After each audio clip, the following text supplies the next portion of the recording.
हमने इससे पहले वाली वीडियोस में डिस्कस किया था एग्रीकल्चर प्रैक्टिसेस के बारे में कि जब किसान खेती करते हैं तो उस टाइम पे वो कौन से स्टेप्स को फॉलो करते हैं और जिन स्टेप्स को वो फॉलो करते हैं उनको कहा जाता है एग्रीकल्चर प्रैक्टिसेस। एग्रीकल्चर प्रैक्टिसेस के अंदर फर्स्ट स्टेप था सॉइल की प्रिपरेशन, जिसके बारे में हम ऑलरेडी डिस्कस कर चुके हैं अपनी प्रीवियस वीडियोस में कि मिट्टी को खेत को किस तरीके से तैयार किया जाता है।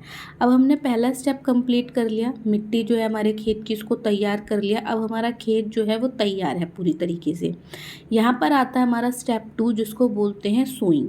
तो व्हाट इज़ सोइंग? सोइंग का मतलब क्या है? सोइंग का मतलब है, जैसे सोइंग को ना हिंदी में कहा जाता है बुवाई। इसका मतलब क्या है कि सोइंग के प्रोसेस में हम क्या करते हैं, मिट्टी के अंदर सीड्स को डालते हैं। ठीक है, हम सभी को पता है कि अगर कोई भी पौधा उगाना है तो उस पौधे को ग्रो करवाने के लिए उसका सीड चाहिए। ठीक है, नॉर्मल यही होता है। अब वो सीड डालने का जो प्रोसेस है उसी प्रोसेस को हम क्या कहते हैं, सोइंग कहते हैं। यानी कि वो प्रक्रिया जिसमें मिट्टी के अंदर बीजों को डाला जाता है ताकि उससे फसलें उग सके, उस प्रक्रिया को हिंदी में बुवाई और इंग्लिश में सोइंग कहते हैं। वो पूरा प्रोसेस जिसके थ्रू मिट्टी के अंदर उन सीड्स को डाला जाता है उसको कहा जाता है सोइंग। अब ये दो तरीके से होती है। पहले ट्रेडिशनली कैसे होती थी? ट्रेडिशनली जो फार्मर्स होते थे वो क्या करते थे, जब उनका खेत तैयार हो जाता था तो उसके बाद वो क्या करते थे, आपका प्लो हो गया, बैम्बू की जो सीड ड्रिल होती है वो हो गया, उसको यूज़ करते थे और उनसे क्या करते थे, जो सीड्स होते थे उनको डाल देते थे। ठीक है, ट्रेडिशनली ऐसे कुछ हाथों से भी सीड जो होते थे उनको डाल देते थे। अब मॉडर्न डे में क्या हो गया, मॉडर्न डे में हम एक टेक्निक हो गई है जिसको यूज़ करते हैं, जिसको एक टूल होता है जिसको हम कहते हैं सीड ड्रिल।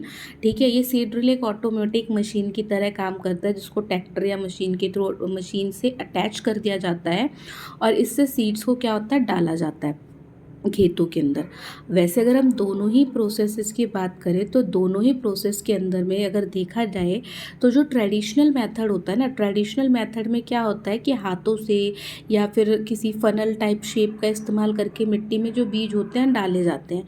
तो उससे होता क्या है कि बीज कहीं ज़्यादा हो जाते हैं, कहीं कम हो जाते हैं, तो अनइवन डिस्ट्रीब्यूशन होता है, मतलब हर जगह समान रूप से बीज नहीं पहुँचते। इससे बीज बर्बाद हो जाते हैं और इसमें पूरे खेत तक बीज पहुँचाने के लिए बहुत ज़्यादा लेबर की ज़रूरत होती है। तो देखा जाए तो ये इसकी कमियां हो गई। बट अगर हम सीड ड्रिल वाले की बात करें तो उसके फ़ायदे क्या क्या है कि पहला तो भाई खेत के हर हिस्से तक, हर कोने तक हमारा सीड जो होता है वो पहुंच जाता है। इससे हमारा समय भी बचता है, इससे हमारी जो है मेहनत भी बचती है। साथ ही साथ अब क्योंकि ये जो बीज है वो बर्बाद नहीं हुए, जगह जगह तक पहुँच गए हैं, तो इससे हमारी फसल भी क्या होती है, अच्छी होती है। तो ओवरऑल अगर देखा जाए तो सीड ड्रिल जो है या ट्रेडिशनल मेथड जिसको हम यूज़ करते हैं, तो ट्रेडिशनल मेथड में हम फनल का या हाथ का यूज़ करते थे सीडों को ज़मीन पे फैलाने के लिए, लेकिन सीड ड्रिल में हम पूरी एक मशीन का यूज़ करते हैं जो कि बीजों को अच्छे और प्रॉपर ढंग से क्या करती है, मिट्टी में पहुंचा देती है। सीड ड्रिल मेथड की अगर हम बात करें तो सीड ड्रिल हमारा मॉडर्न मेथड है और इससे पहले वाला जो मेथड हमने डिस्कस किया था वो ट्रेडिशनल मेथड था। ट्रेडिशनल मेथड के नुकसान ये थे कि भाई जो बीज है वो हर जगह नहीं पहुंच पाता, बीजों की बर्बादी होती है, मेहनत बहुत ज़्यादा लगती है और फसल इतनी हमें नहीं मिल पाती।